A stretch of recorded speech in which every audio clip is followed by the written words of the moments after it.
The champagne glass slipped from Wren Holloway's fingers the moment she heard the words. "Your Grace, Lady Pemberton wishes a word." She watched in frozen horror as the man she'd just handed a drink, the exhausted-looking servant she'd pitied, the one leaning against the pillar in rumpled shirt sleeves, straightened to his full height and turned with the easy authority of someone who owned not just this room, but perhaps the entire county. "Tell Lady Pemberton I'll find her shortly," he said, his voice carrying a quiet command that made the footman bow deeply before retreating. The champagne glass lay shattered at Wren's feet, golden liquid seeping into the marble floor like spilled sunlight.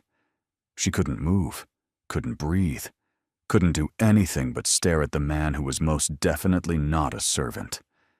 He turned back to her, and she saw it now. How had she missed it? The quality of his shirt, though unbuttoned at the collar and damp with perspiration. The signet ring glinting on his finger, heavy with ancestral weight. The way he held himself, not with the weariness of labor, but with the controlled tension of someone escaping something he couldn't name. "You've gone rather pale," he observed, one dark eyebrow rising with what might have been amusement. "Should I be offended?" "I." Wren's voice emerged as a croak, her throat suddenly dry as parchment.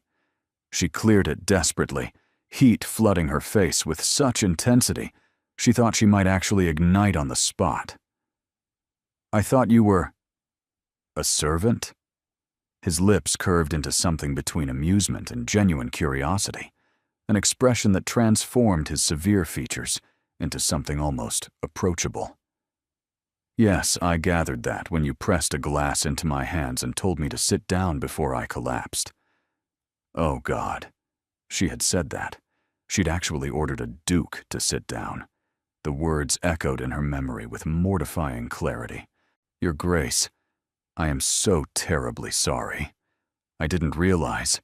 You weren't wearing a jacket, and you looked so tired, and I assumed you assumed a servant might appreciate a moment's rest and a drink." He studied her with unsettling intensity, those gray eyes cataloging every detail of her face, as if committing her to memory. "Do you know, you're the first person tonight who's offered me either?" Wren didn't know how to respond to that. Around them, the Pemberton ball continued in full splendor, hundreds of candles blazing in crystal chandeliers, an orchestra playing something elegant and vaguely familiar, ladies in silk and gentlemen in perfectly tailored evening coats swirling across the dance floor in practiced patterns. And here she stood in her borrowed dress that was 3 seasons out of fashion, having just commanded one of the most powerful men in England to take a seat. "I should go," she managed, already stepping backward, her heel crunching on a shard of broken glass. "Please forgive the intrusion, Your Grace. I meant no disrespect." "Wait." The single word stopped her cold, carrying an authority that seemed to come as naturally to him as breathing. "You haven't told me your name." "I don't think that's your name." It wasn't a request this time. There was something beneath the command. Curiosity, perhaps, or something she couldn't identify. "Wren," she said, because apparently her mouth had stopped consulting her brain entirely. "Wren Holloway." "Wren." He repeated it slowly, as if tasting the word, rolling it over his tongue. "Like the bird." "My mother was fond of them. She said they were small but fierce." "And what brings you to the Pemberton ball, Wren Holloway? You're not on the guest list." "I know. I helped Lady Pemberton prepare it myself." Of course he had. Of course the Duke of Thornbury was intimately involved with the social arrangements of the grandest ball of the season. And of course he would notice that she didn't belong among the glittering guests. "I'm here as a companion," she admitted, seeing no point in lies that would only tangle her further. "To Mrs. Ashby, the elderly lady in the blue turban by the window.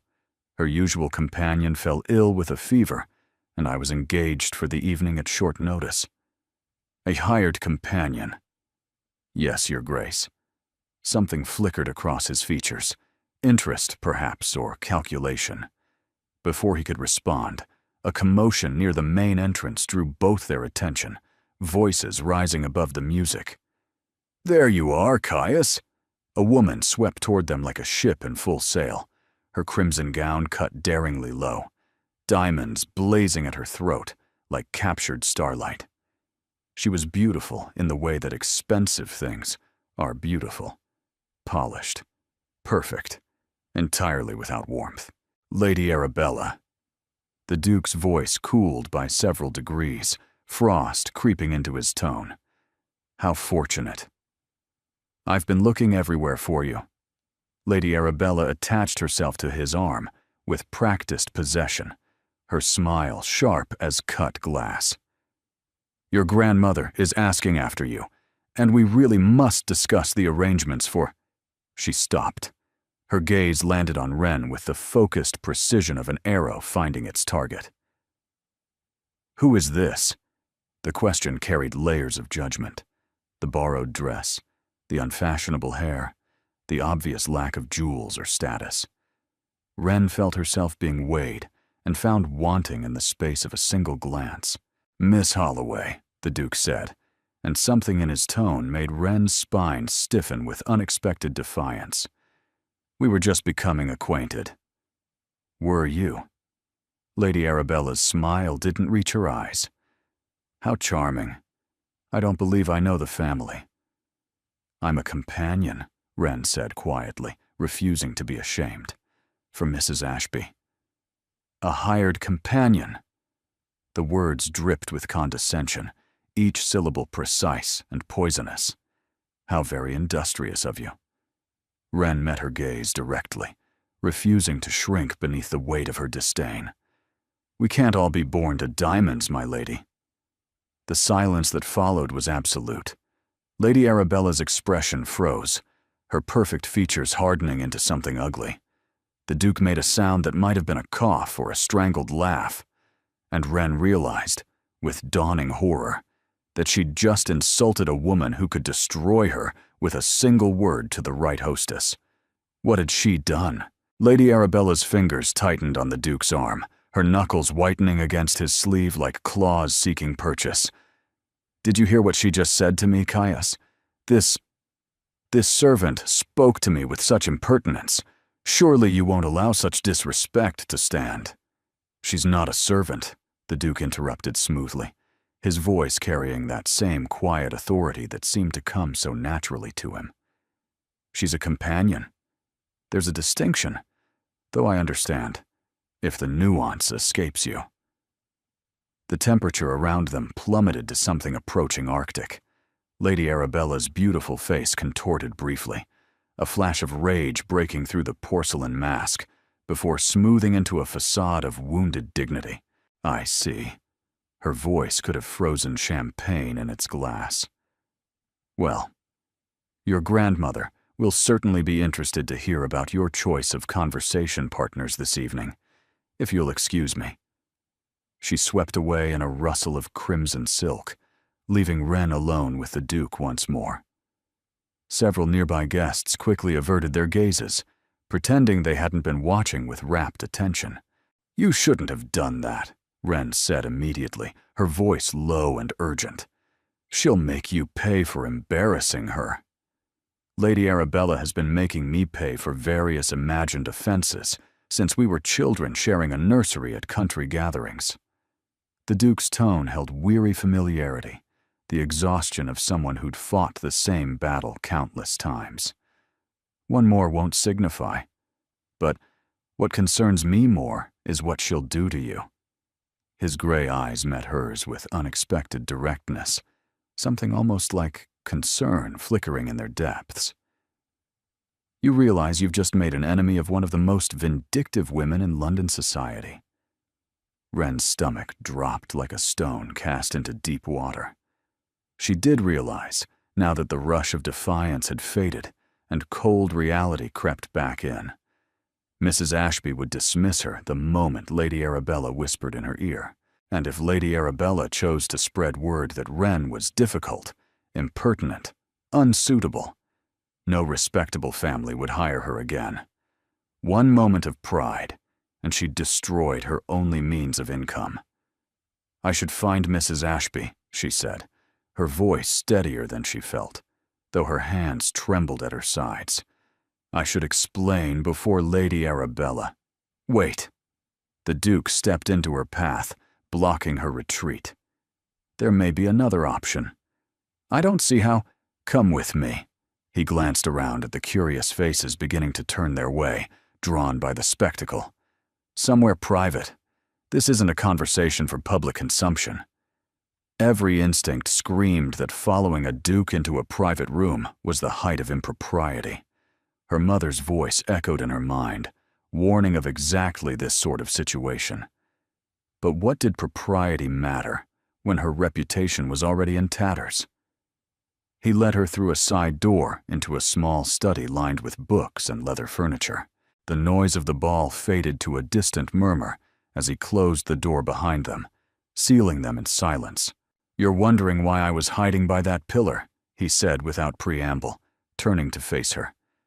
"Without my jacket. Looking like, as you so eloquently put it, a servant about to collapse. The thought had occurred to me, Your Grace. I was escaping."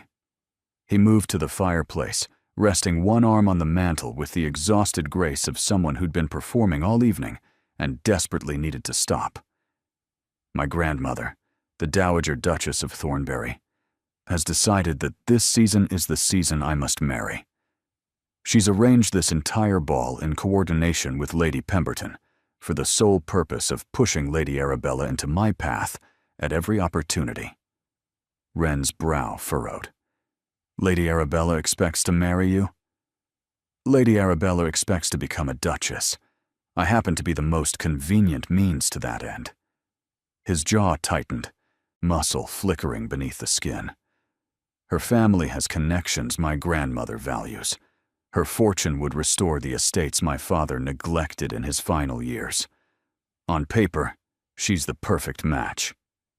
But you don't want to marry her." "I don't want to marry anyone." The words came out flat, final, carrying the weight of absolute conviction. "But my grandmother won't accept that answer. She's been parading eligible women past me for 6 months straight, and Lady Arabella is her current favorite. Tonight's ball was supposed to end with an unofficial announcement of our courtship." Wren understood now why he'd been hiding without his jacket, seeking a moment's peace in the shadows. But she didn't see how any of this concerned her. "I'm sorry for your difficulties, Your Grace, but I still don't understand why you've brought me here." "Because you gave me something tonight that no one else has in months." He turned to face her fully, his gray eyes intent and searching. "You saw a tired man who needed rest, and you offered kindness without expecting anything in return. You didn't know who I was. You didn't care. You simply helped. Anyone would have done the same." "No." His voice hardened with bitter certainty. "They wouldn't. I've spent the last year watching people calculate my worth with every glance, assessing my title, my fortune, my usefulness to their ambitions. You're the first person who's looked at me and seen a man instead of a prize." Wren felt heat creeping up her neck, unsure how to accept such unexpected praise. "Your Grace." "Caius," he corrected quietly. "If we're going to do this, you might as well use my name." "Do what exactly?" He smiled then, and it transformed his face, made him look younger, almost boyish, despite the weariness in his eyes and the shadows beneath them. "I want to hire you, Miss Holloway, not as a companion, as something far more interesting." "I don't understand." "My grandmother wants me to court someone appropriate this season. Lady Arabella is her choice, but she's not the only option." He stepped closer, his voice dropping to something conspiratorial. "If I were seen courting someone else, someone unexpected, someone who captured my attention so thoroughly that Lady Arabella's claims became irrelevant, my grandmother would have to accept it. The pieces clicked together with sickening clarity, forming a picture she could hardly believe. You want me to pretend to be your romantic interest. I want you to save me from a marriage I don't want, and in exchange, I'll save you from the destruction Lady Arabella is currently planning for your reputation. His gaze held hers, steady and unflinching. You'll live at Thornbury House as my sister's guest. You'll attend balls and dinners and be presented as a woman of gentle breeding who's captured the Duke's attention. When the season ends, we'll part amicably, and you'll have connections and references that will open doors you can't currently imagine. Wren's mind raced, trying to find the flaws in his proposal. And if someone discovers the truth, if they realize I'm nobody, then we handle it together. Caius extended his hand, palm up, an offering and a challenge. What do you say, Wren Holloway? Will you help me? The question hung between them like a held breath, heavy with possibility, and somewhere beyond the study door, Wren heard Lady Arabella's voice raised in indignation, demanding to know where the Duke had gone. Wren stared at his outstretched hand, as if it might bite her. You're asking me to lie, she said slowly, working through the implications. To deceive your entire family, your grandmother, all of society. I'm asking you to play a role. His hand remained steady, patient as stone. One you're uniquely qualified for, as it happens. How am I uniquely qualified to impersonate someone worthy of a Duke's attention? Because you're not impersonating anything. Caius lowered his hand, but his gaze didn't waver from her face. You are a gentleman's daughter, aren't you? Your posture, your speech, and the way you hold yourself. These aren't things that can be taught overnight. You've had instruction. Wren's throat tightened with old grief. My father was a merchant, successful once. My mother insisted we learn how to conduct ourselves properly, should fortune ever smile upon us. And then? And then my father trusted the wrong partner. The old wound ached as she spoke, familiar as a scar. Lost everything in a shipping venture that turned out to be fraud. We kept the appearance of gentility while selling the silver and taking in boarders. Mother taught me to be a companion, because it was the only respectable work I was qualified for. She expected pity, or worse, dismissal. Instead, Caius nodded as if she'd confirmed something he already suspected. So you know how to move in these circles. You know the rules, the expectations, the performances required. You've simply been watching from the margins instead of participating. There's a significant difference between knowing the steps and dancing them, Your Grace. Caius, he reminded her gently. And I disagree. The only difference is opportunity. I'm offering you one. Lady Arabella's voice grew louder outside the door, joined now by other, more imperious tones. Wren recognized the crisp authority of an older woman, accustomed to being obeyed without question. That would be my grandmother, Caius said dryly. Looking for her wayward grandson, no doubt. We have perhaps 2 minutes before she finds us, at which point I'll be subjected to another lecture about duty and legacy, and the importance of securing the Thornbury line. And what happens if she finds us here together? Alone? Either scandal that ruins us both, or... He met her eyes with calculated intensity. The beginning of a story we can control. Wren's pulse thundered in her ears like distant drums. You're manipulating the situation. I'm offering you a choice. You can leave through that door, face Lady Arabella's vengeance, and return to whatever modest circumstances you came from, or you can stay. And when my grandmother enters, I'll introduce you as the woman who's captured my interest this evening. She'll never believe that.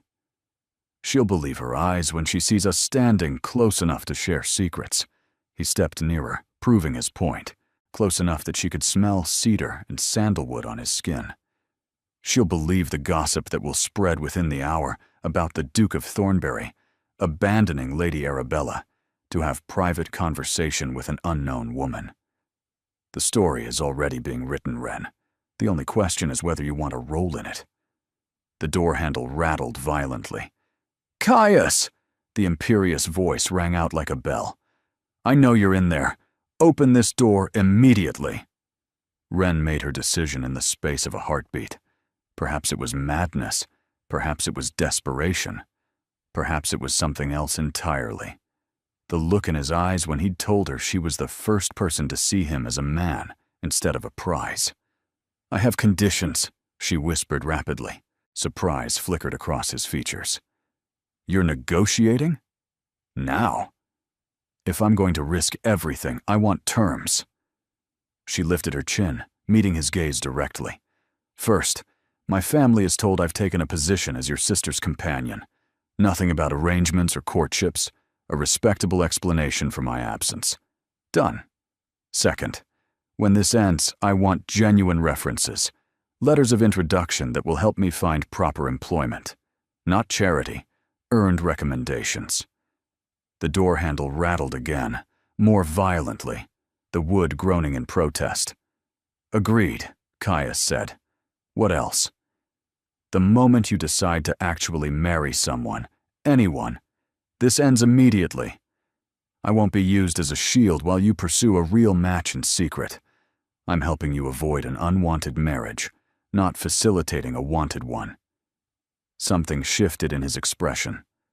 Respect, perhaps, or reassessment. You have my word. Then, we have an arrangement. The door burst open with enough force to rattle the paintings on the walls. The Dowager Duchess of Thornbury swept into the room like a storm front, silver-haired and steel-spined, wearing black silk and pearls that probably cost more than Wren's entire childhood home. Behind her, Lady Arabella hovered with barely concealed triumph, clearly expecting to witness the Duke being scolded like an errant child. Caius Alexander Ashford. The Dowager's voice could have cut glass. What is the meaning of this? Hiding away during your own... She stopped. Her gaze landed on Wren with the force of a physical blow. Who, she said, each word dropping like ice. Is this? Caius stepped closer to Wren, not quite touching, but near enough that the implication was unmistakable. Grandmother, may I present Miss Wren Holloway? His voice carried the smooth confidence of someone who'd planned this moment, even though Wren knew he was improvising desperately. I was just telling her about Thornbury House. She's expressed interest in our library. Your library. The Dowager's eyes narrowed to dangerous slits. In the middle of a ball.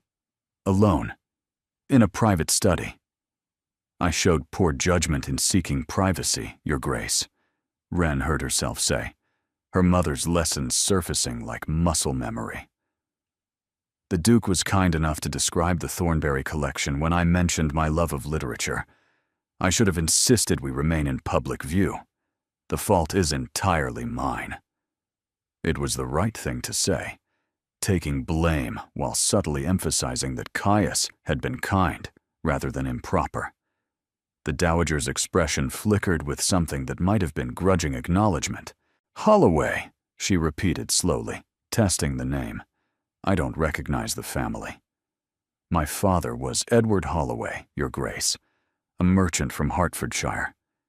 We are not connected to your circles. Lady Arabella made a sound of satisfaction from the doorway. A merchant's daughter. How illuminating. Lady Arabella. Caius's voice went cold as winter frost. I don't believe anyone asked for your commentary. I'm simply observing, Your Grace, that your grandmother has gone to considerable trouble to arrange this evening, and you've spent it entertaining someone entirely beneath your notice. That's quite enough. The Dowager's voice cracked like a whip, silencing all other sound. Lady Arabella, return to the ball. This is a family matter. For a moment, Lady Arabella looked ready to argue, her beautiful face flushing with indignation. Then, With a smile that promised future retribution, she retreated, closing the door behind her with pointed care. The dowager turned back to Wren with the focus of a hawk spotting a field mouse. "Now then, Miss Holloway, you will tell me precisely why my grandson has shown more interest in you this evening than in any suitable woman presented to him in 6 months of effort. And you will tell me the truth, because I assure you, I will know if you're lying." Wren glanced at Caius. He gave her an almost imperceptible nod. She took a breath and began. The dowager's question hung in the air like a blade waiting to fall. Wren felt Caius tense beside her, ready to intervene, but she placed her hand briefly on his arm, a gesture that didn't go unnoticed by the older woman, whose eyes tracked the movement with predatory interest. "The truth, Your Grace, is quite simple," Wren said, keeping her voice steady despite her racing heart. "I mistook your grandson for a servant." The dowager blinked. Whatever she'd expected, it clearly wasn't that. "You what?" He was standing by a pillar without his jacket, looking exhausted and overheated. I assumed he was a footman who'd been working too hard, so I brought him a glass of champagne and told him to sit down before he collapsed. Wren lifted her chin slightly, refusing to show shame. I only discovered his identity when another servant addressed him as Your Grace. Silence stretched between them, thick and heavy. Caius made that strangled sound again, definitely a suppressed laugh this time. "You ordered my grandson to sit down," the dowager said slowly, as if testing whether she'd heard correctly. "I did, Your Grace. I'm not proud of the presumption, but I won't pretend it didn't happen." The dowager turned to Caius with an expression Wren couldn't quite read, something between exasperation and bewildered curiosity. "And this amused you enough to abandon your responsibilities for the evening?" "It intrigued me enough to want conversation," Caius replied. "Miss Holloway is the first person in months who's looked at me without calculating what I could offer them. I found it refreshing." Refreshing. The word dripped with skepticism, heavy as lead. "You found it refreshing to be mistaken for a servant and ordered about by a merchant's daughter. I found it refreshing to be seen as a human being rather than a title." Something flickered across the dowager's face, too quick to identify, too complex to name. She studied Wren with renewed intensity, her gaze cataloging every detail of the borrowed dress, the simple hairstyle, the lack of jewels or status markers. "You're educated," she said finally, her tone shifting from accusation to assessment. "Your speech is refined. Your curtsy, while I haven't seen it, is probably acceptable. These aren't things one acquires by accident. My mother believed in preparation, Your Grace. She said one never knows when circumstances might change." "Wise woman. Is she still living?" "Yes, Your Grace, in reduced circumstances in Hertfordshire, along with my father and younger brother." "And what were you doing at this ball? Before you decided to order dukes about like housemaids?" "I was engaged as a companion to Mrs. Ashby for the evening. Her regular companion fell ill with a sudden fever." The dowager's lips thinned into a severe line. "A hired companion, working for wages. Honest work, Your Grace, nothing to be ashamed of." "Did I say it was?" The words snapped out, sharp as a slap. "I asked a question. I didn't offer judgment." Wren held her ground, though her breath came short with anxiety. "Forgive me. Your Grace. I'm accustomed to judgment on that particular subject. From people like Lady Arabella, no doubt." The dowager waved a dismissive hand, her rings catching the candlelight. "That woman has the breeding of a thoroughbred and the temperament of a wasp. My grandson could do worse, but he could certainly do better." Wren blinked, startled by the unexpected criticism of Lady Arabella.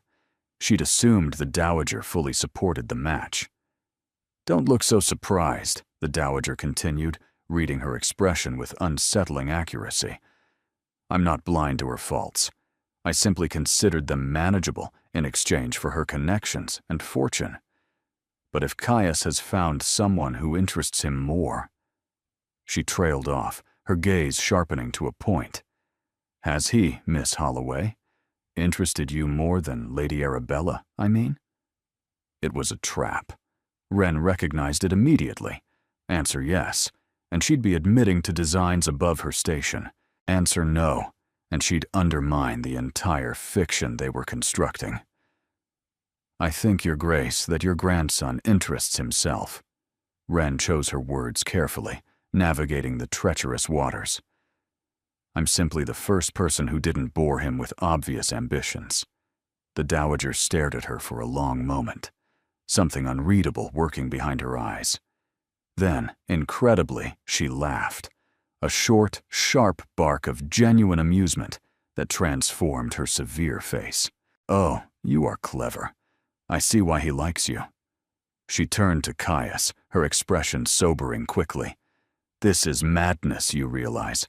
The scandal alone— There's no scandal yet, Caius interrupted firmly. Only curiosity. And curiosity can be shaped into whatever narrative we choose. Miss Holloway has agreed to visit Thornbury House as Isolde's guest. A respectable arrangement.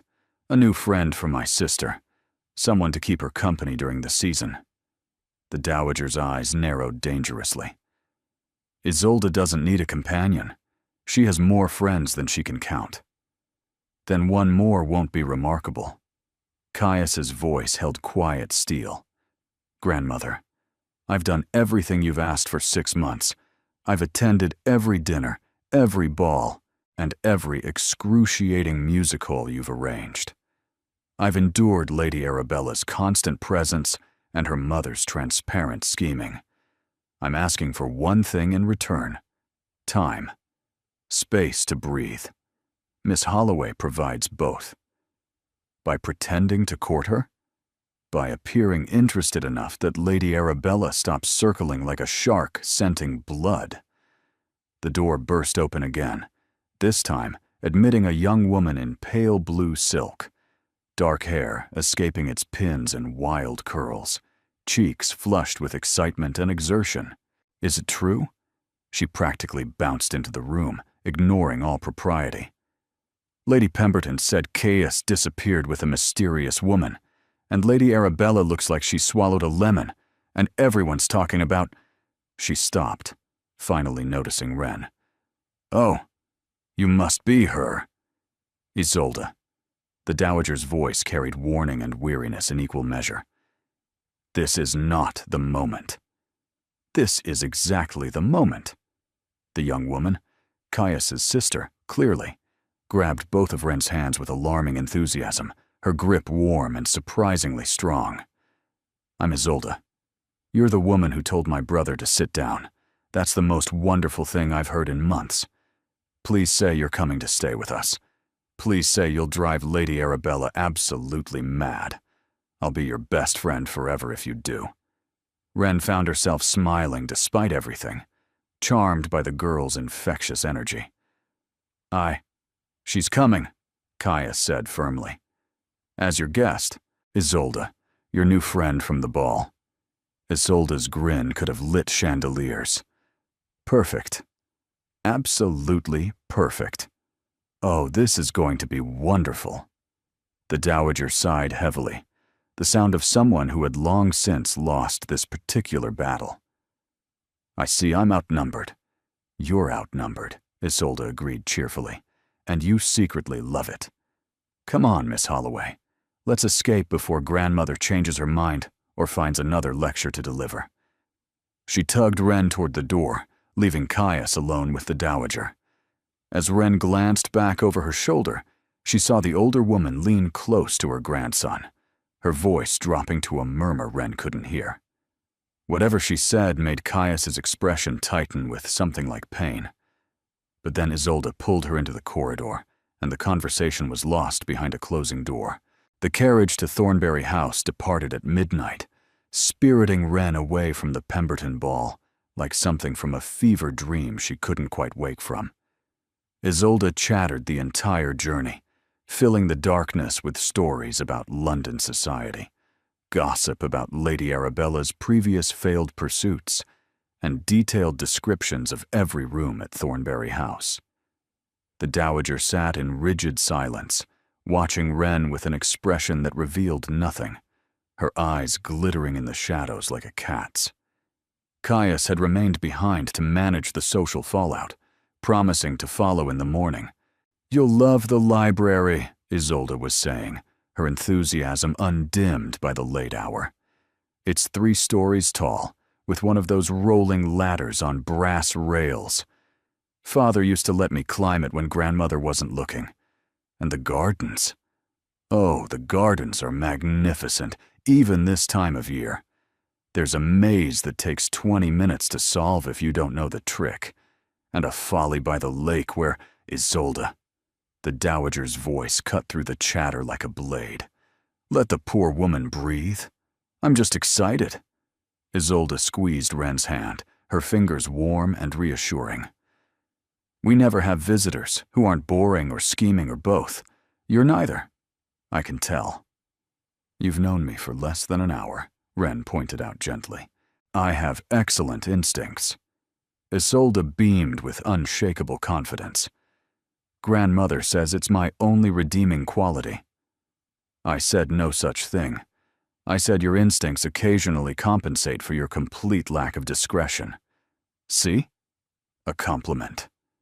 Wren found herself warming to Isolde despite her exhaustion. The girl's enthusiasm was infectious, her warmth genuine. So different from Caius's controlled reserve, yet sharing something of his intensity. The carriage rolled through the night, leaving London's lights behind for darker country roads. Wren pressed her face to the window, trying to see anything in the moonlight, but shadows swallowed the landscape whole. She must have dozed, because the next thing she knew, Isolde was shaking her arm gently. "We're here. Wake up. You have to see it properly." Wren blinked, disoriented, and stepped out of the carriage into cold night air that smelled of grass and wood smoke, and something floral she couldn't name. Thornbury House rose before her like something from a Gothic novel. Pale stone gleamed in the moonlight, towers and turrets reaching toward the stars, like fingers grasping at heaven. Windows stretched across 3 visible floors, dark now, but promising warmth within. The entrance was flanked by columns that made her feel very small indeed. She couldn't find words adequate to the sight. "Excessive," Isolde supplied cheerfully. Grandmother's word. Father called it characterful. Caius calls it a money pit. She linked her arm through Wren's with easy familiarity. "I call it home. Come on. Mrs. Blackthorne will have prepared your rooms." Inside was even more overwhelming. Marble floors reflected candlelight from chandeliers overhead, the crystals throwing rainbows across the walls. Paintings of stern ancestors lined the corridors, generations of Ashfords staring down at the merchant's daughter, who'd somehow stumbled into their midst. Wren's borrowed shoes clicked against the stone, too loud in the echoing space, announcing her presence to every ghost in the building. "The East Wing," Isolde was saying, leading her up a sweeping staircase with a banister polished smooth by centuries of hands. "You'll be near me. We can visit back and forth without grandmother knowing. Her rooms are in the West Wing. She can't hear anything that happens on this side of the house." "Should I be concerned about what you're planning?" "Only good things. Late-night conversations, smuggled sweets from the kitchen, perhaps some mild scheming against Lady Arabella." Isolde's eyes sparkled with mischief. "Nothing too scandalous. Probably." They reached a corridor lined with doors, each one polished to a gleam and fitted with brass handles that shone like gold. Isolde stopped before the 3rd door on the left. "The Rose Suite," she announced, pushing it open with a flourish. "Best guest rooms in the house. Grandmother will hate that I put you here." Wren stepped inside and felt her breath catch in her throat. The room was beautiful. Soft, rose wallpaper patterned with climbing flowers. A 4-poster bed with silk hangings the color of cream. A fireplace already crackling with warmth. A writing desk sat by tall windows that would overlook the gardens in daylight. The wardrobe alone was larger than Wren's bedroom at home. "There's a sitting room through that door," Isolde pointed, "and a dressing room beyond that. I've already sent word to the modiste. She'll come tomorrow for fittings. We'll need morning dresses, afternoon dresses, evening gowns, ball gowns." "Isolde." Wren turned to face her, overwhelmed by the enormity of what was happening. "I can't accept all this. I'm supposed to be your companion, remember? This is too much. Nonsense. You're my friend. Friends don't stay in the servants' quarters." Isolde squeezed her hands earnestly. "Besides, we need to make this convincing. If you're going to capture my brother's attention publicly, you need to look the part. I'm not actually trying to capture his attention." "Aren't you?" Isolde tilted her head, studying her with unexpected shrewdness that reminded Wren of the Dowager. "Maybe not. But something captured his tonight. I've never seen him look at anyone the way he looked at you in that study." Before Wren could respond, a soft knock announced the arrival of a maid, a young woman with auburn hair and kind eyes that crinkled at the corners. "Miss Holloway, I'm Darcy. I've been assigned as your lady's maid during your stay." She curtsied neatly. "I've prepared a bath if you'd like, and laid out a nightgown. Is there anything else you need?"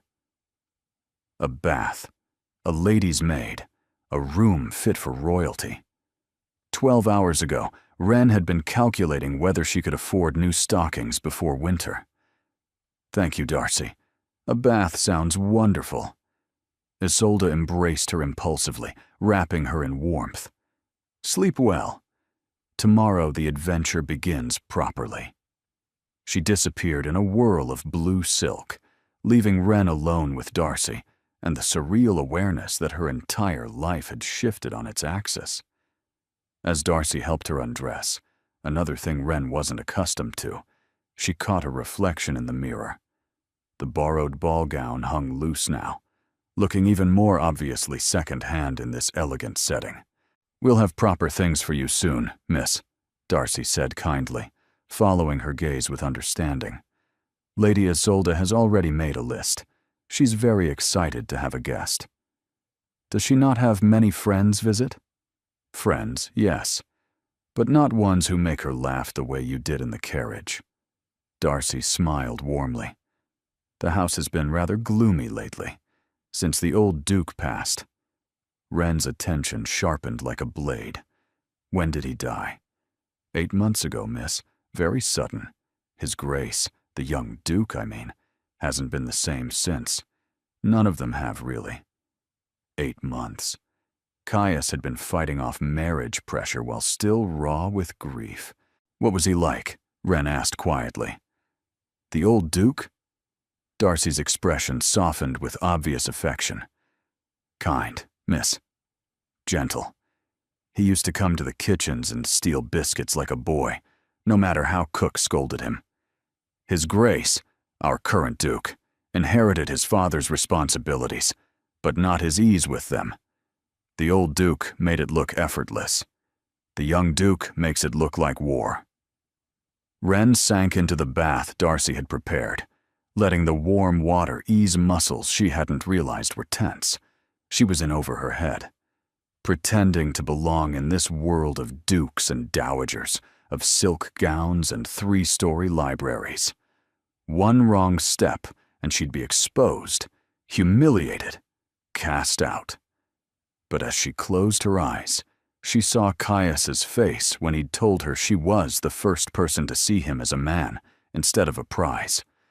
Perhaps they were both drowning. Perhaps they could learn to swim together. Morning arrived with pale winter sunlight streaming through curtains Wren didn't remember closing. She woke disoriented, momentarily forgetting where she was. Then memory crashed back. The ball, the Duke, the impossible arrangement she'd agreed to. and she sat up so quickly she made herself dizzy. Darcy appeared almost immediately with tea and toast, her efficiency bordering on magical. "Lady Isolde thought you might want breakfast in your room this morning, miss. The Dowager Duchess has requested your presence at 11 o'clock in her private sitting room." Wren's stomach tightened into knots. "Did she say why?" "No, miss." "But—" Darcy hesitated, her hand stilling on the tea tray. Best be prepared for questions. Her Grace likes to know everything about everyone under her roof. It wasn't a warning exactly, but it wasn't reassurance either. Wren dressed carefully in a morning gown Isolde had sent. Soft gray muslin that was obviously new and obviously expensive. The face in the mirror looked like a stranger. Someone who might actually belong in a duke's household.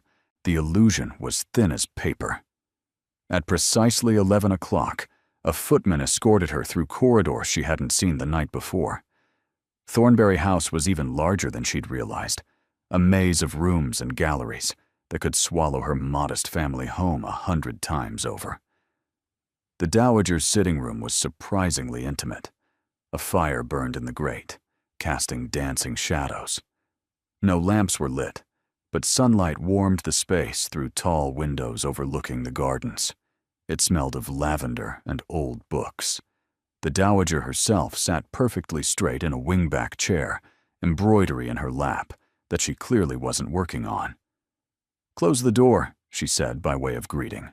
"Sit. We have much to discuss." Wren obeyed, folding her hands in her lap and waiting with what she hoped was composure. "I've made inquiries about your family." The Dowager's voice was cool, clinical. "Edward Holloway, merchant of Hertfordshire. Successful until 7 years ago, when a partner absconded with the business's capital.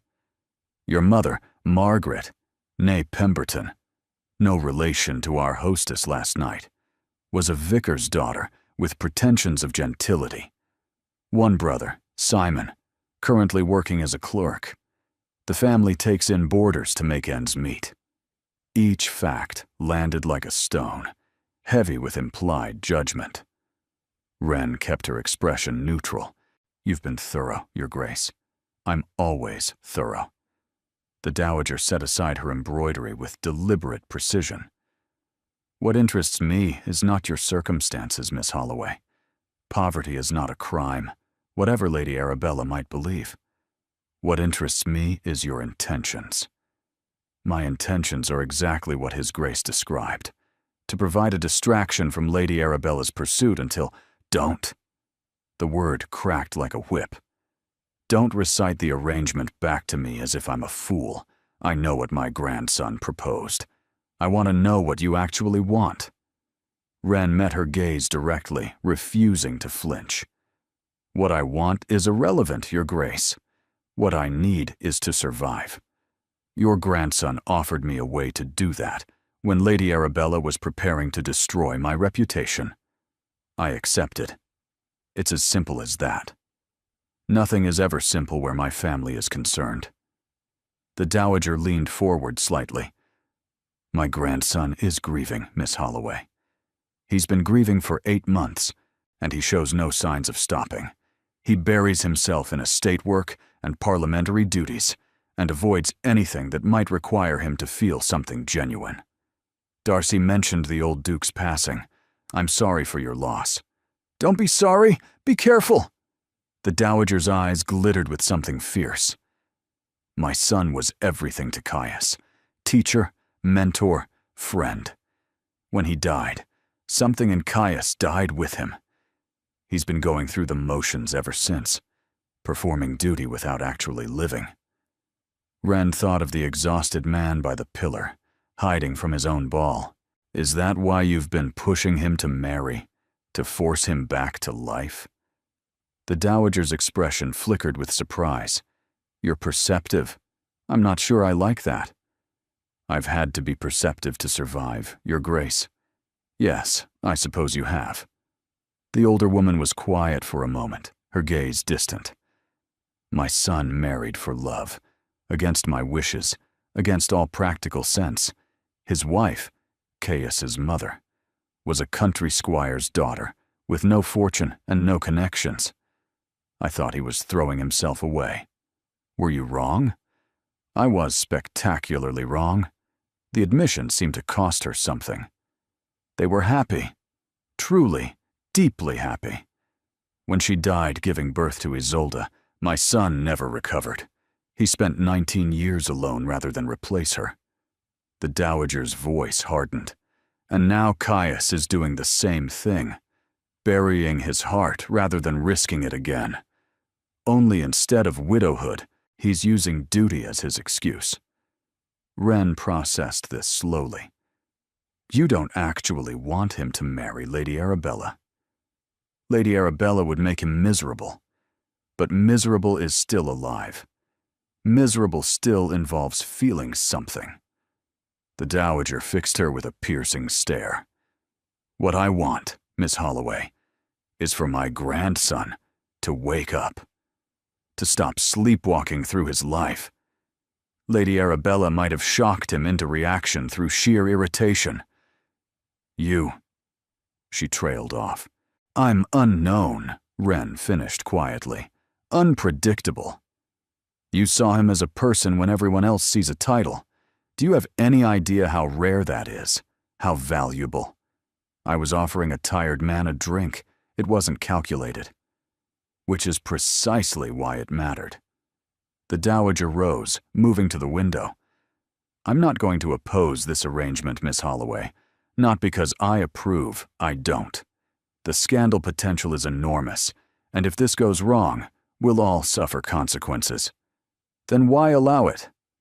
Because last night was the first time in 8 months I've seen my grandson genuinely surprised. The dowager turned back, her expression complex. Surprise is close to feeling. Feeling is close to living. If you can make him feel something, anything, then perhaps you're worth the risk. Wren stood slowly. And if I hurt him?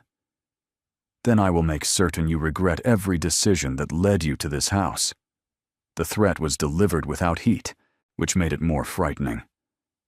I have resources you cannot imagine, and patience you cannot outlast. If you're using my grandson's grief for personal gain, I will discover it, and I will destroy you. I understand, Your Grace. Do you? The dowager studied her for a long moment. Perhaps. We'll see. She moved toward the door, then paused, her hand on the frame. One more thing. This house has seen much grief but often very little joy these past years. My granddaughter hopes you'll change that. Don't disappoint her. She left without waiting for a response, and Wren sank back into her chair with shaking hands. The fire crackled. Sunlight warmed the room. And somewhere in this enormous house, a grieving duke was waiting for her to help him escape a future he didn't want. She was no longer sure what she'd agreed to. She was no longer sure of anything at all. The days that followed settled into an unexpected rhythm. Mornings belonged to fittings and preparations. Madame Fontaine, the modiste, arriving with fabric samples and fashion plates, transforming Wren inch by inch into someone who looked like she belonged. The gowns she created were masterpieces of subtle elegance, designed to suggest quality breeding rather than new money. Understated, Madame Fontaine declared, pinning sage green silk at Wren's waist with practiced precision. We make them wonder about you, not dismiss you. Afternoons belonged to Isolde, who threw herself into Wren's education with infectious enthusiasm. They walked the gardens despite the cold, Isolde pointing out which paths led where, which follies hid the best views, which corners of the maze trapped the unwary. Lady Arabella got lost in there once, Isolde confided gleefully, her breath misting in the cold air. Took 2 hours to find her. She blamed the gardener and had him dismissed. Father rehired him the next day. But evenings belonged to the library. Wren discovered it by accident on her 3rd night, wandering the corridors unable to sleep.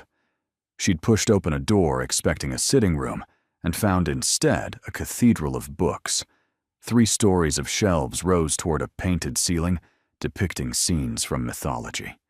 Rolling ladders on brass rails waited at intervals like faithful servants. Reading alcoves tucked into corners, with leather chairs worn soft by generations of use. The smell of old paper and wood polish wrapped around her like an embrace. She was reaching for a volume of Shakespeare when a voice came from the shadows. "That's a first edition." Wren spun, her chest seizing with surprise. Caius sat in one of the alcoves, barely visible in the firelight, a glass of something amber in his hand. "I didn't realize anyone was here," she managed. "I'm often here. Late nights when the house feels too quiet." He gestured to the chair across from him. "Join me, if you'd like." She shouldn't. The impropriety alone with a man, at night, unchaperoned. But the dowager's words echoed in her mind. Surprise is close to feeling. Feeling is close to living. Wren sat. "You've been avoiding me," she said. "I've been giving you space to adjust." He swirled his drink, watching the firelight catch the liquid. "Isolde can be overwhelming." "Isolde is wonderful." "She is." A ghost of a smile crossed his features. "She's also relentless.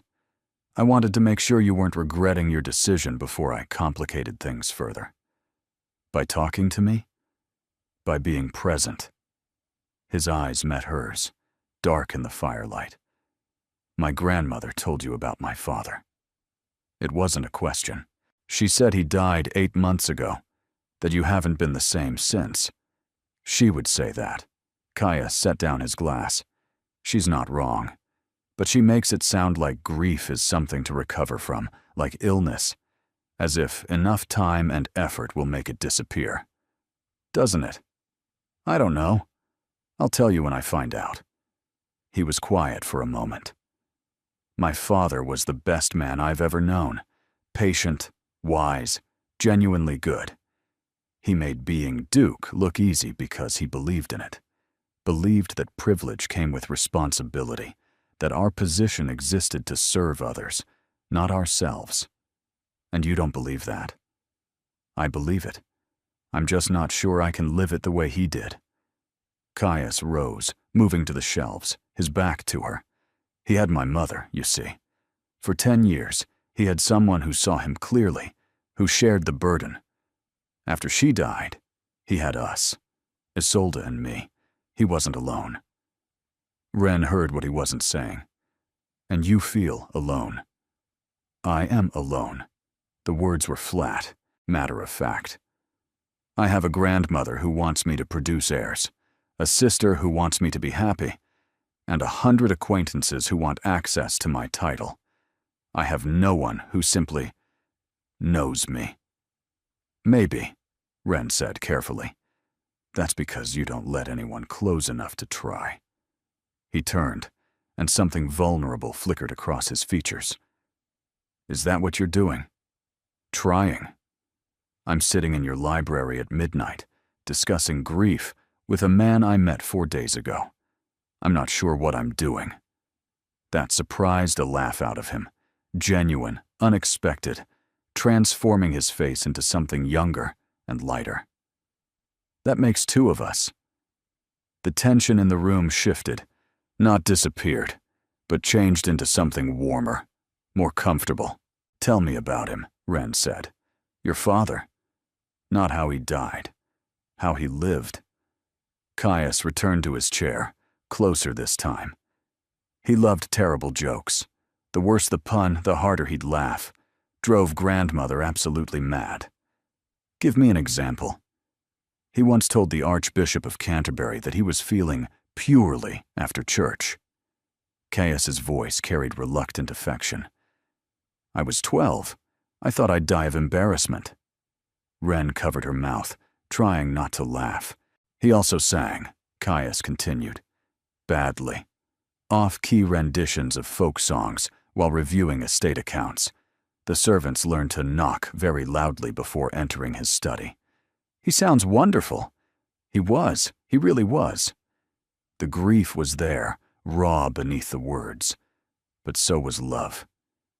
He would have liked you, I think. He had a weakness for people who spoke their minds. Even when they ordered dukes to sit down? Especially then. Caius's gaze held hers. He told me once that the measure of a person isn't how they treat those above them, but how they treat those they believe are beneath them.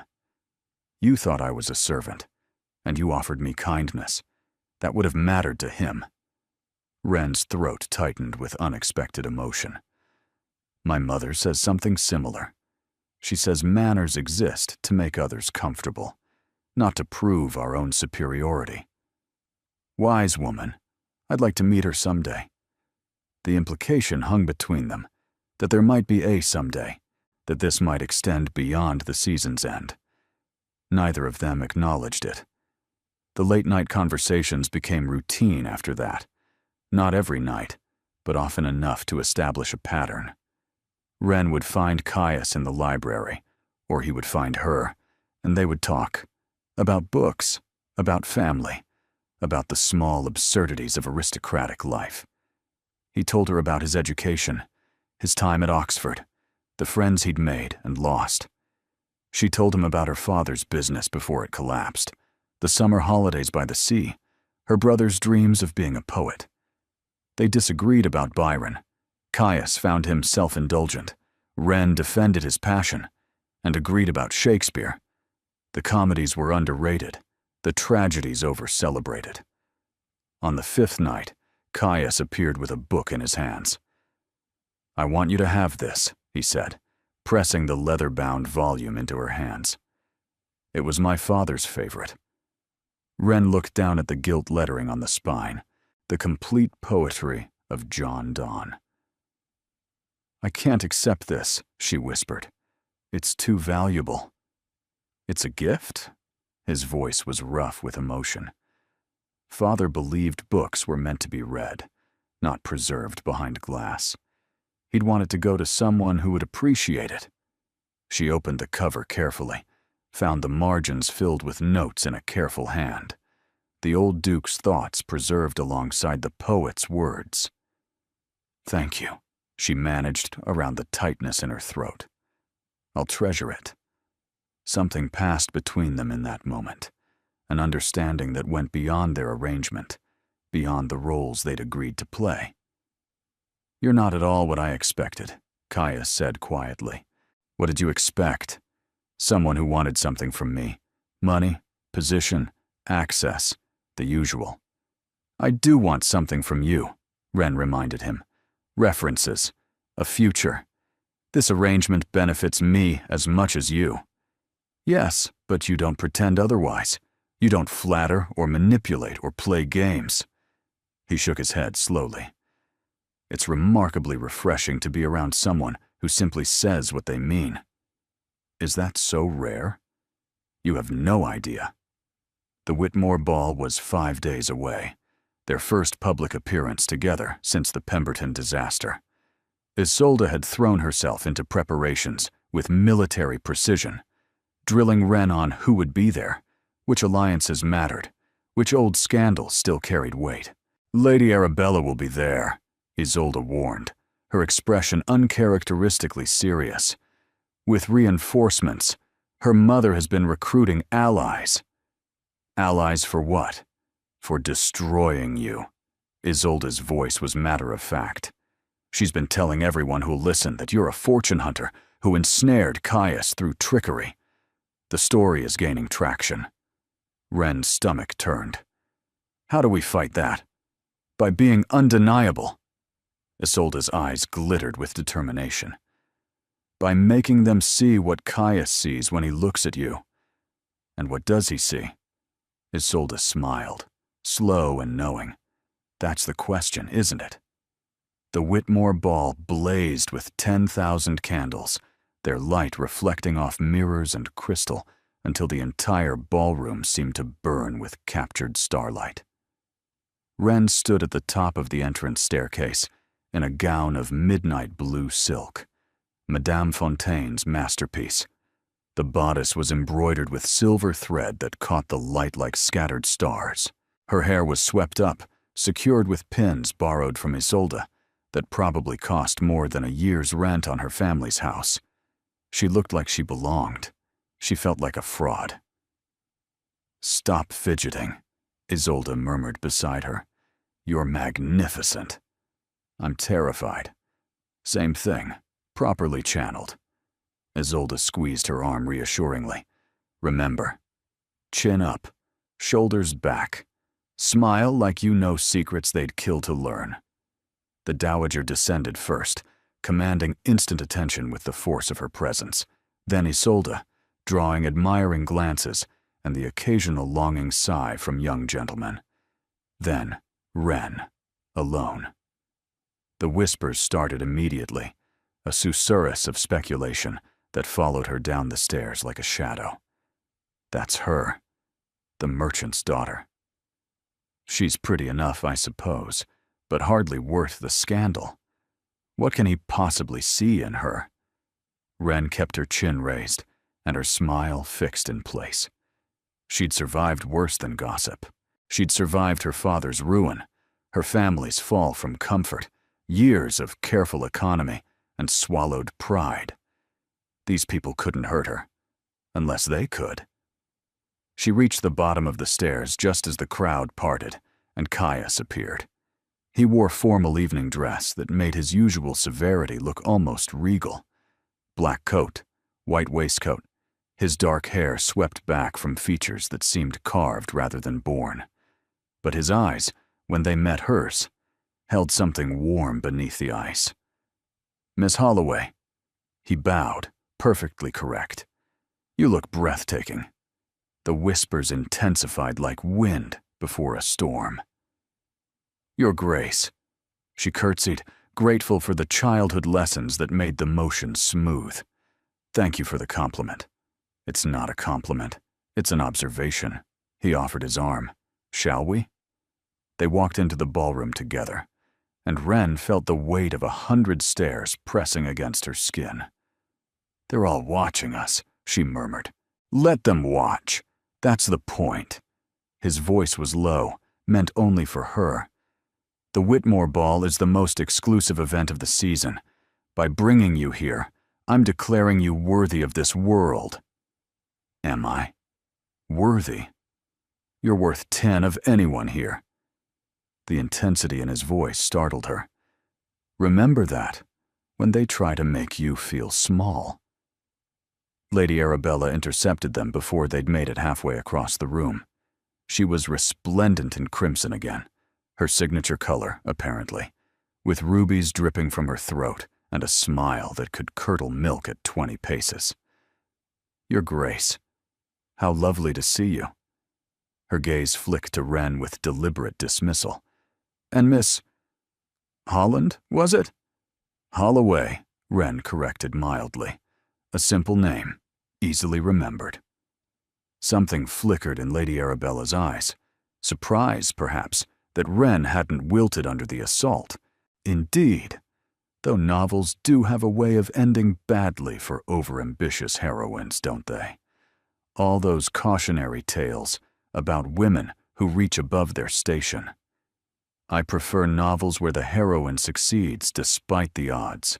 Wren smiled sweetly, showing teeth. Much more satisfying. "If you'll excuse us," Caius interrupted, his voice cold as winter frost.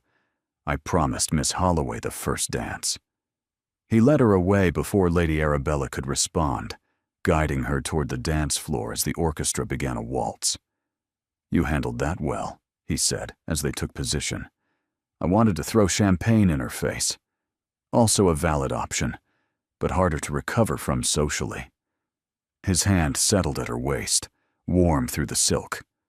"Ready?" "No." "Perfect. Neither am I." The music swelled, and they began to move.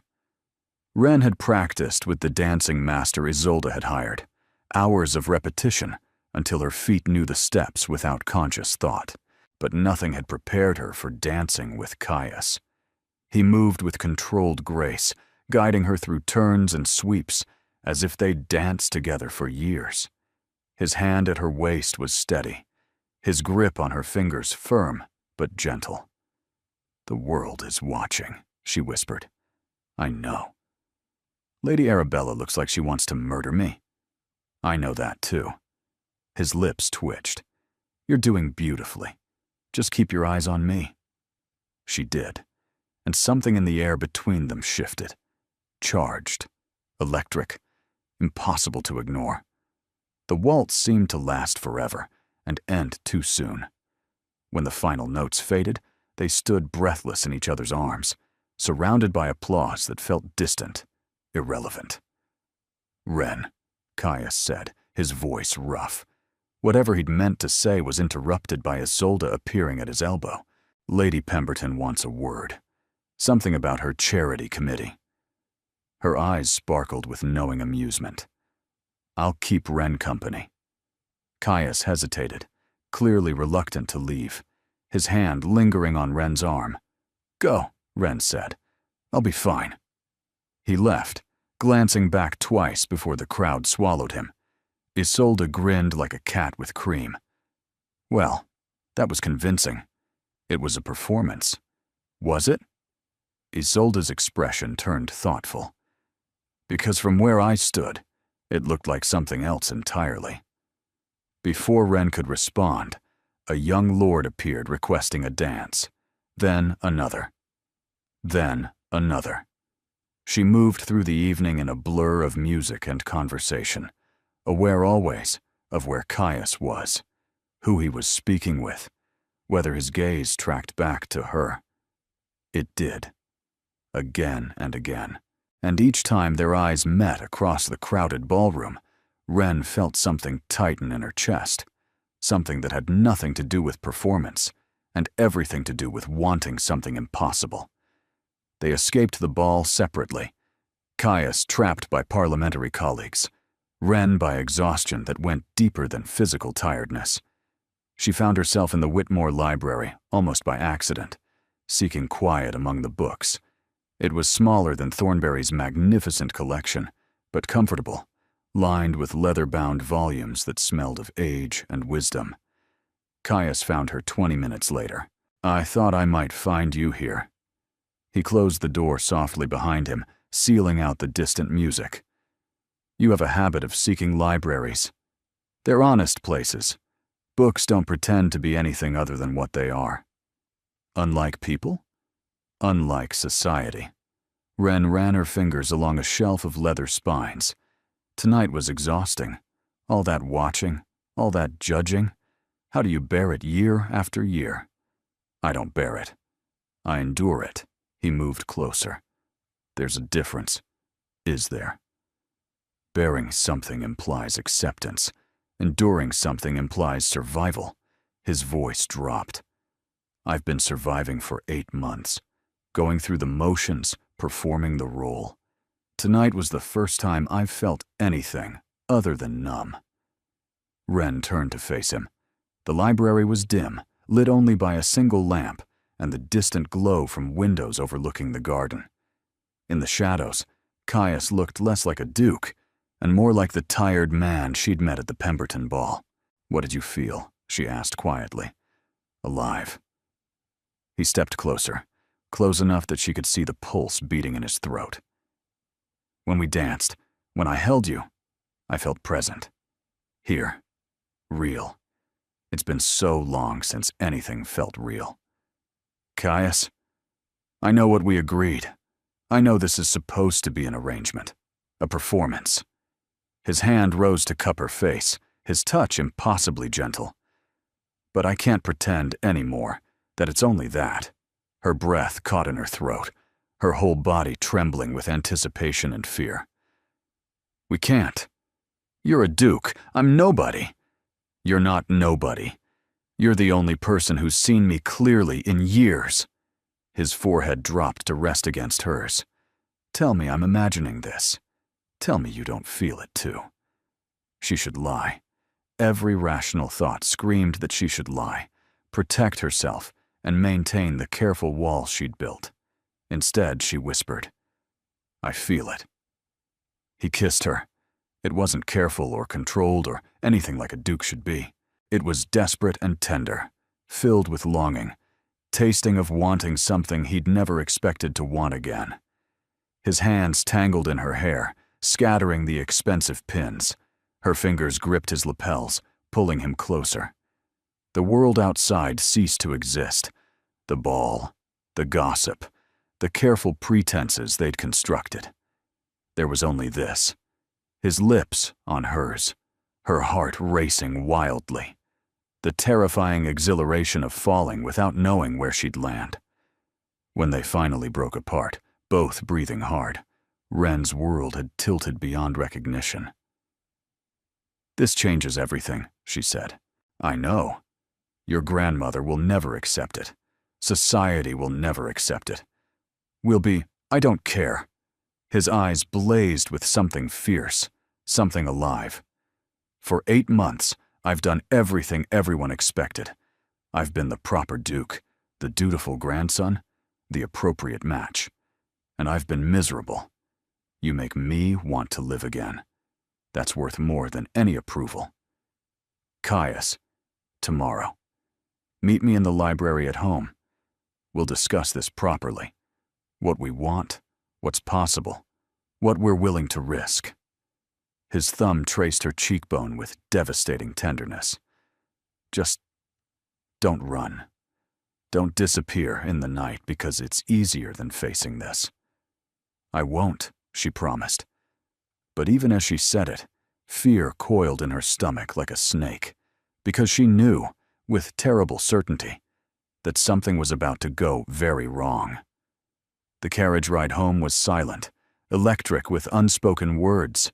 Ren sat across from Isolde and the Dowager, hyper-aware of Caius beside her, their fingers almost touching on the seat between them. The darkness inside the carriage felt intimate, dangerous. Isolde kept glancing between them with barely concealed excitement. The Dowager watched with an expression Ren couldn't read, her eyes glittering in the shadows. They arrived at Thornbury House past midnight. Ren was heading toward the stairs when the Dowager's voice stopped her cold. "Miss Holloway, a word in my sitting room. Now." Not a request. Caius stepped forward. "Grandmother, whatever you want to say can be said to Miss Holloway privately." The Dowager's tone brooked no argument. "Go to bed, Caius. This doesn't concern you. If it concerns Ren, it concerns me." "Does it?" The Dowager's gaze sharpened. "How interesting." The silence stretched like a blade. "Go," Ren said quietly to Caius. "I'll be fine." He hesitated, clearly wanting to argue, but finally he nodded, squeezing her hand briefly before disappearing up the stairs. Ren followed the Dowager to her sitting room. The fire had died to embers. No lamps were lit. The Dowager stood by the window, silhouetted against moonlight, looking suddenly old. "I received a letter this evening," she said without turning.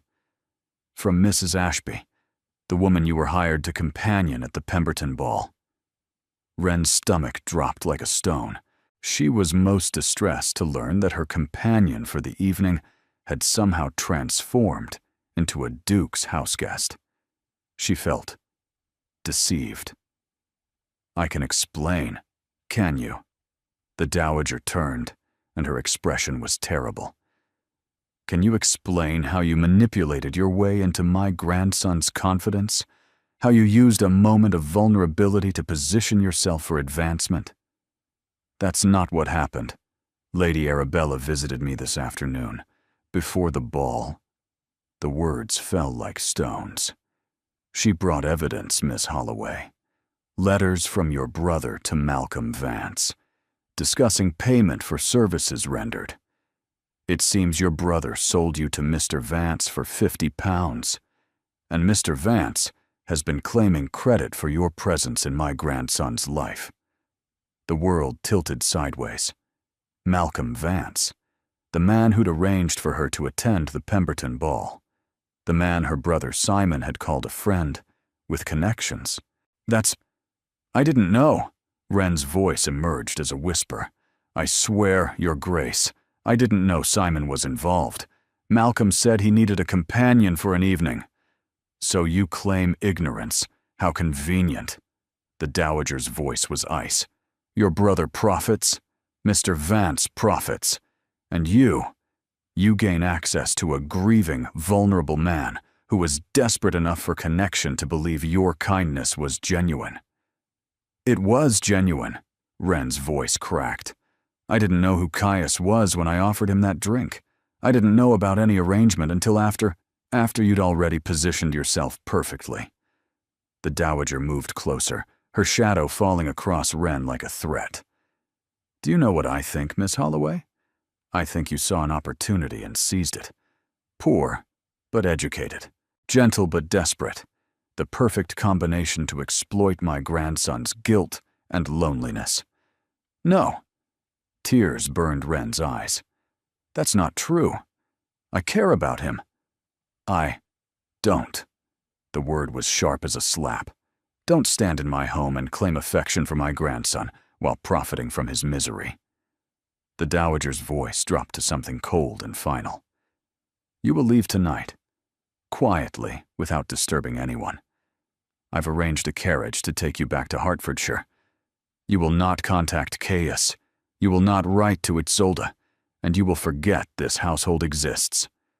But if I could just explain to Caius, if you try to contact him, I will ensure your family loses everything they have left. The boarding house, your father's remaining credit, your brother's position. Gone.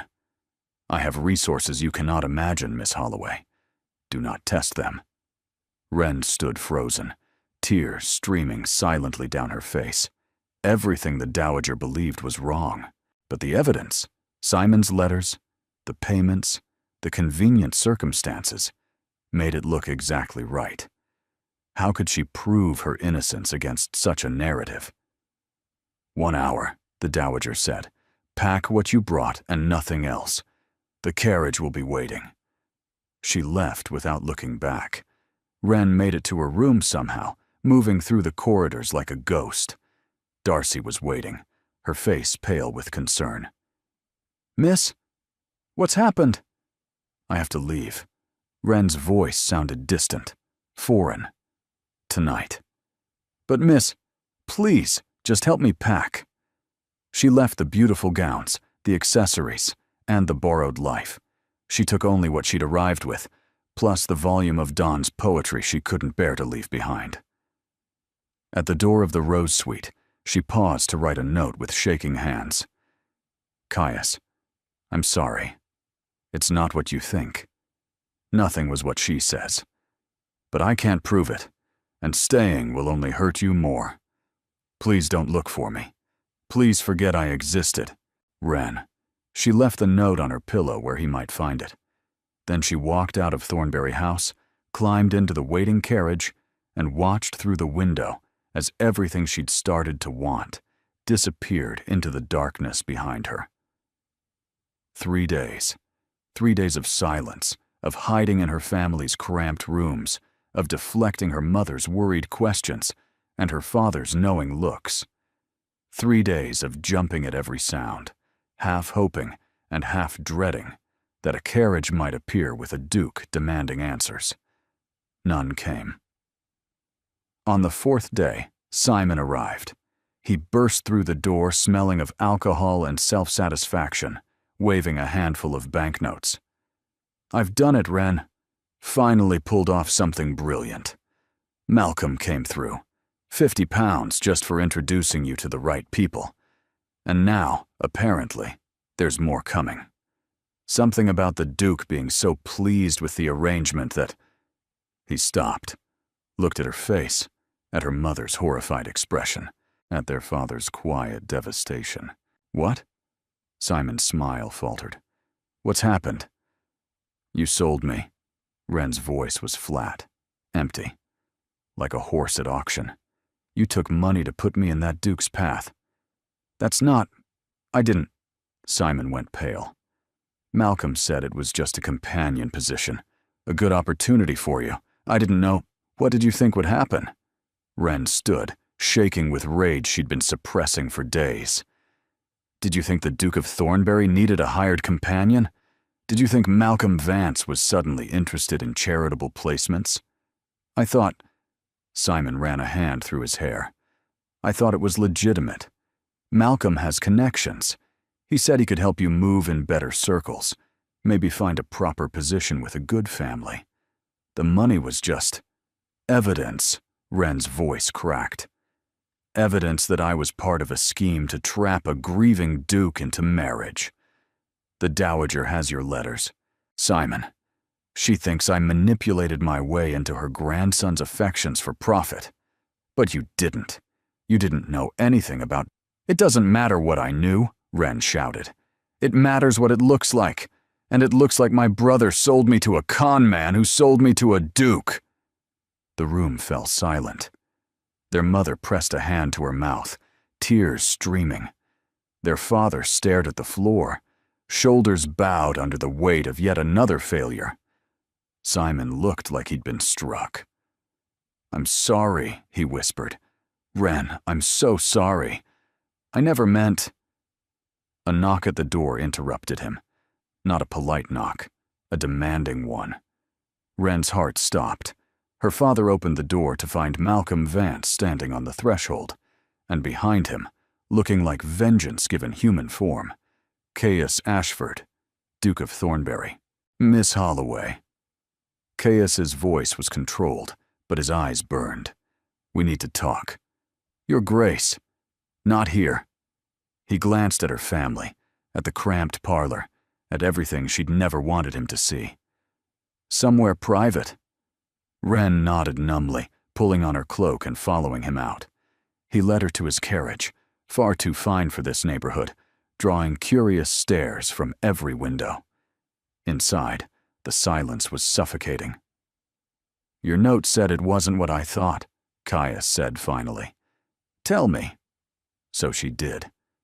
Everything. Simon's involvement, Malcolm's deception, the Dowager's accusations, the evidence that made her look guilty, the threats that had driven her away. Caius listened without interrupting. When she finished, his jaw was tight with barely contained fury. My grandmother threatened your family.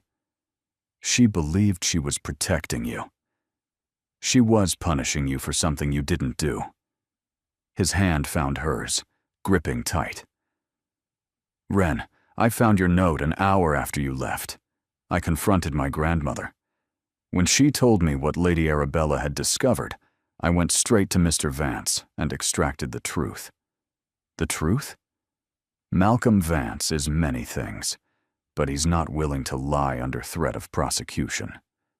Caius's smile was grim. Your brother was an unwitting pawn. Vance knew I would be at the Pemberton ball, knew my grandmother was pressuring me to marry.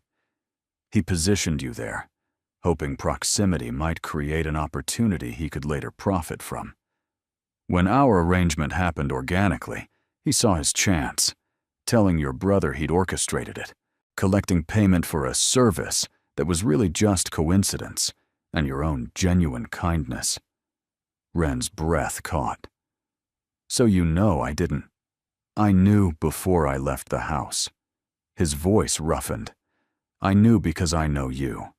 Because the woman who ordered a tired stranger to sit down wouldn't calculate her way into anyone's affections.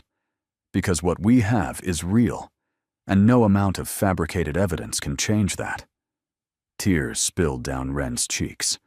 But your grandmother, my grandmother owes you an apology, one I intend to ensure she delivers. Caius cupped her face in both hands. Wren Holloway, I love you. Not as an arrangement, not as a performance, not as a solution to my problems. I love you because you make me want to be present in my own life. I love you because you see me, truly see me, and don't look away. Caius, I'm not finished. His forehead pressed against hers. I'm asking you to come back, not as my sister's guest, not as a companion, but as the woman I intend to marry, if you'll have me. You can't marry me. Society will never. Society can go hang. His voice was fierce. I've spent my whole life doing what society expected. I married my duty, buried my father, and performed every role required of me. I'm done. I want to live, Ren. I want to live with you. She was crying properly now, tears and hope and fear tangled together. What about your grandmother? My grandmother will accept what I choose, or she'll lose me entirely. I've made that clear. His thumbs wiped her tears. Come home with me. Face them all with me, and let me spend the rest of my life proving that you're exactly where you belong. Ren looked at this man, this duke who'd hidden from his own ball, who'd trusted her with his father's poetry, who'd kissed her like she was the only real thing in his world. Yes, she whispered. Yes. He kissed her right there in the carriage, in full view of her neighbor's windows. And neither of them cared. The Ashworth Ball was the event of the season, the one everyone who mattered attended, the one where reputations were made or destroyed. It was also the night Caius chose to make his declaration. Ren stood at the top of the grand staircase in a gown of ivory silk, shot through with gold, the Thornberry diamonds blazing at her throat. The dowager had presented them that morning with stiff formality and something that might have been grudging respect. If you're going to be a duchess, she'd said tartly, you might as well look like one.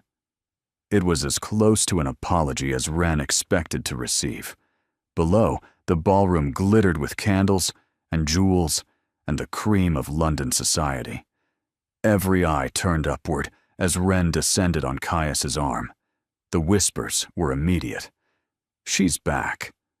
After that scandal with the letters? I heard the Duke defended her publicly, called Lady Arabella a liar to her face. Is he really going to? Surely he wouldn't. Caius led her to the center of the dance floor as the orchestra fell silent. What are you doing? Ren whispered. Something I should have done weeks ago. He turned to face the assembled crowd, his voice carrying across the sudden hush. Lords and ladies, honored guests, I have an announcement. Lady Arabella stood frozen near the champagne, her face draining of color. The dowager watched from her position of honor, expression unreadable. Isolde was practically bouncing with excitement. Many of you have heard rumors about Miss Wren Holloway, Caius continued.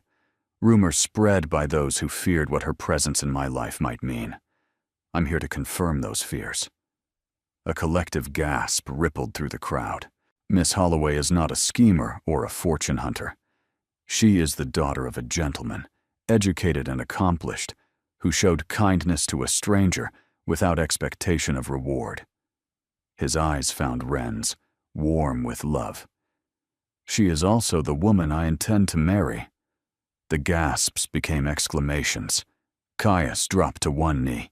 Wren Holloway, you saw me when everyone else saw only a title. You offered me rest when everyone else demanded performance. You made me want to live again when I'd forgotten how. He produced a ring, a simple band with a single diamond, nothing like the ostentatious pieces society expected. Will you marry me? The ballroom held its breath.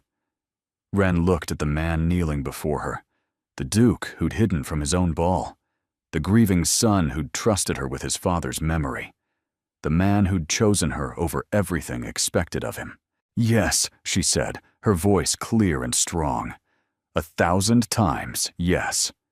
He slid the ring onto her finger and rose to kiss her, right there in front of everyone.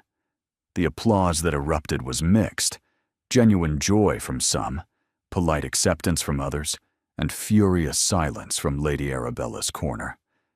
But it didn't matter. The entire ballroom is staring at us, Wren murmured against his lips. Good. Caius smiled, brilliant and unguarded. Let them see what happiness looks like. 1 year later. The library at Thornberry House was exactly as Wren remembered.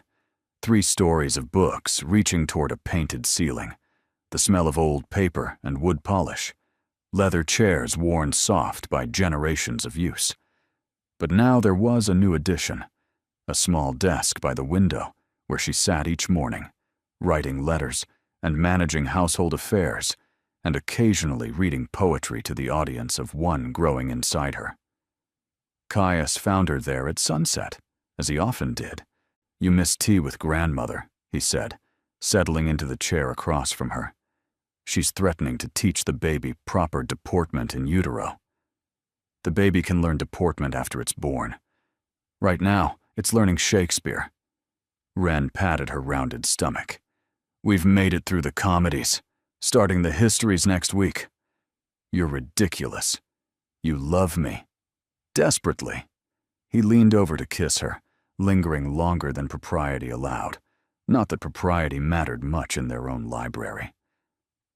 "I found something today, in Father's papers." He handed her a letter, yellowed with age. Wren unfolded it carefully, recognizing the handwriting from the margins of the Dawn poetry book she still treasured. "My dear son, if you're reading this, I've already gone. I'm sorry for leaving you with burdens you didn't ask for. But I want you to know, your mother was worth every moment of joy and every moment of grief. Love is not weakness. Love is the only thing that makes duty bearable. Don't choose safety over happiness. Don't let fear of loss keep you from living. Find someone who makes you brave and hold on with everything you have." Your loving father tears blurred Wren's vision. "He knew," Caius said quietly. "Somehow, he knew what I'd need to hear. He knew you." Wren reached for his hand. He knew his son would need permission to choose happiness. They sat together as the sun set, surrounded by books and memories and the quiet certainty that they'd found exactly what they'd been searching for. Outside, London continued its endless dance of society and scandal. The whispers about the Duke's unsuitable Duchess never entirely faded. But inside Thornberry House, in their library filled with poetry and laughter, Wren and Caius were exactly where they belonged. And every year, on the anniversary of the night they met, they attended the opera. Wren always fell asleep on his shoulder. Caius always let her. It was their tradition, their reminder, their proof that sometimes the best things in life begin with a simple act of kindness offered to a stranger who turned out to be so much more. Thank you for listening. Your presence here makes these stories possible. If this tale touched your heart, consider subscribing for more romances that believe in love, in courage, and in the extraordinary moments hidden in ordinary kindness. Until next time.